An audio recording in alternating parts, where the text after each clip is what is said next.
آیت نمبر 11 سورہ نور میں اللہ پاک فرماتے ہیں، بے شک جن لوگوں نے حضرت عائشہ صدیقہ پر بہتان لگایا تھا وہ بھی تمہیں میں سے ایک گروپ تھا۔ تم اس بہتان کے واقعے کو اپنے حق میں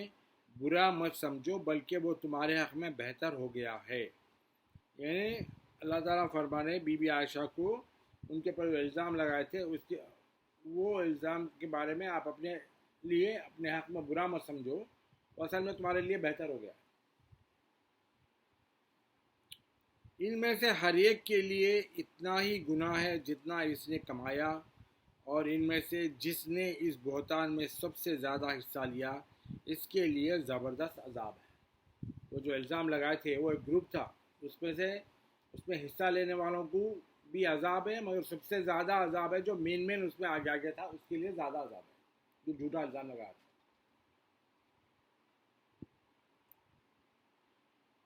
آیت نمبر 12 میں اللہ پاک فرماتے ہیں، ایسا کیوں نہ ہوا کہ جب تم نے اس بہتان کو سنا تھا تو مومن مرد اور مومن عورتیں اپنوں کے بارے میں نیک گمان کر لیتے اور یہ کہہ دیتے کہ یہ کھلا جھوٹ پر مبنی بہتان ہے۔ اللہ تعالیٰ بول رہا ہے ایسا کہیں کیوں نہیں ہوا جبکہ وہاں پہ مومن عورتیں مومن مردیں بھی تھے، اگر وہ لوگ خود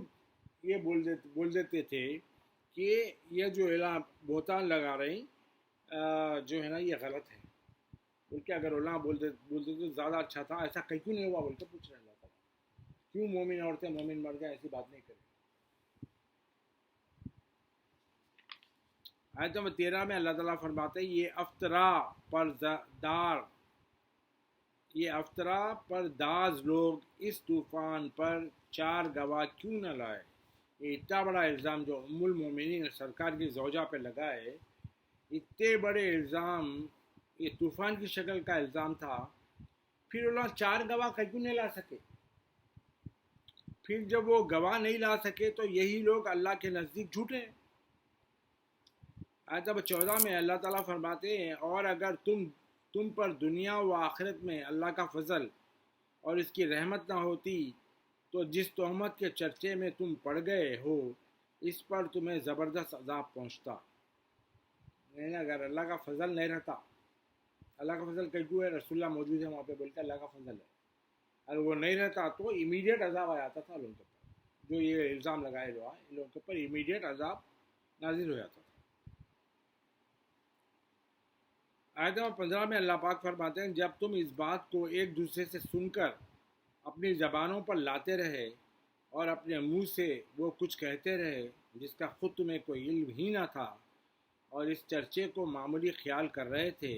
حالانکہ وہ اللہ کے پاس بہت بڑی جسارت ہو رہی تھی۔ یعنی اب یہ جو افواہ پھیلا تھے لوگ، وہ چیز کو لوگ زبان سے ریپیٹ کر رہے تھے، ایک دوسرے کو بول رہے تھے، تو اللہ تعالیٰ کے نزدیک، لوگوں کے نزدیک شاید یہ معمولی بات ہوئی ہے، لیکن اللہ کے پاس تو یہ ایک بہت بڑی جسارت، بہت بڑی ہمت کر لینے کی بات ہے۔ آیت نمبر 16 میں اللہ پاک فرماتے ہیں، اور جب تم نے یہ بہتان سنا تھا تو تم نے اسی وقت یہ کیوں نہ کہہ دیا کہ ہمارے لیے یہ جائز ہی نہیں ہے کہ ہم اسے زبان پر لائیں، بلکہ تم یہ کہتے کہ اے اللہ تو پاک ہے اس بات سے کہ ایسی عورت کو اپنے حبیب صلی اللہ علیہ وآلہ وسلم کی محبوب زوجہ بنا دے۔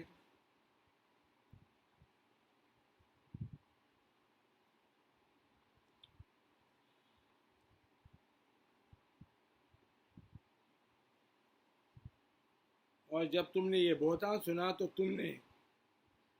اسی وقت یہ کیوں نہیں بولے کہ یہ ہمارے لیے جائز ہی نہیں ہے کہ ہم اس کے زبان پر لے آئیں، یہ بات، یہ الزام ہمارے لیے زبان پہ لانا بھی جائز نہیں۔ اور پھر یہ کیوں نہیں کہا کہ تو پاک ہے، یہ بہت بڑا بہتان ہے کہ تو پاک ہے اور یہ لوگ لگا رہے ہیں بہت بڑا بہتان ہے، ایسا کیوں نہیں بولے؟ آیت نمبر 70 میں اللہ پاک فرماتے ہیں، اللہ تم کو نصیحت فرماتا ہے کہ پھر کبھی بھی ایسی بات عمر بھر نہ کرنا اگر تم ایمان والے ہو تو۔ ایسی گندی بات کبھی زندگی میں نہیں کرنا. اللہ تمہارے کو وارن کر رہا ہے. اور آیت نمبر 18 میں اللہ پاک فرماتے ہیں اور اللہ تمہارے لیے آیتوں کو کلیئر طور پر بیان فرماتا ہے اور اللہ خوب جاننے والا اور بڑی حکمت والا ہے. آیت نمبر 19 میں اللہ پاک فرماتے ہیں بے شک جو لوگ اس بات کو پسند کرتے ہیں کہ مسلمانوں میں بے حیائی پھیلے ان کے لیے دنیا اور آخرت میں دردناک عذاب ہے. جو لوگ یہ کوشش کرتے ہیں نا بھائی مسلمانوں میں بے حیائی آ جائے، یہ لوگ بھی جو ہے نا بے حیا میں پڑ جائے، تو اللہ تعالیٰ بولے ان کے لیے بہت بڑا عذاب ہے، سخت عذاب ہے، دردناک ہوگی. اور اللہ ایسے لوگوں کے عزائم کو، ارادوں کو جانتا ہے اور تم نہیں جانتے. ایسا جو سوچتے کہ مسلمانوں کو ایسا بے حیا میں لا کے تباہ کر دیں،